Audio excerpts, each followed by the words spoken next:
ఇలా మతిపోయిన వాళ్ళ కావటం నాకేం బాగలేదు. నీ చెల్లెలికి పెళ్లి చేయాలి, నువ్వు ఉద్యోగం సంపాదించుకోవాలి.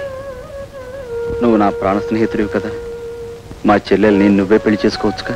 పేదరికం వల్ల ఎన్ని కష్టాలు వస్తాయో మీకు దగ్గరగా ఉండి చూస్తున్నవాడిని. అదంటే నాకు మహాభయం. రాబోయే కట్నం ఒక్కటే నా జీవితానికి ఇంకం అనుకుంటున్నాను. నీ చెల్లెలి పెళ్లి పేరుతో నన్ను మరీ పేదవాణ్ణి చేసేయకు.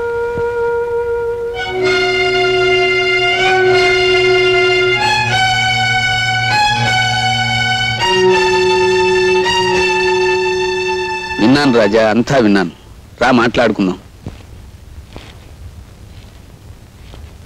అమ్మా, నువ్వు కొంచెం బయటికి వెళ్తావా?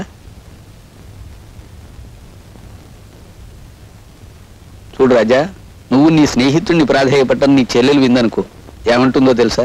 నా మీద జాలిపడి ఎవరో పెళ్లి చేసుకున్నా అది నాకు క్షేమము కాదు, నీకు పరువు కాదమ్మయ్యా అంటుంది.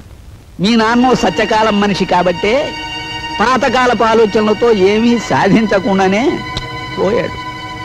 కానీ నువ్వు కుర్రాడివి, ఒంట్లో ఓపిగా ఉంది, బుర్రలో బోళ్ళన్ని ఉపాయాలు ఉన్నాయి.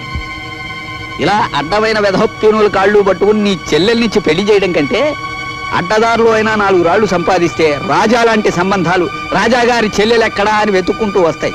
ఆలోచించుకో.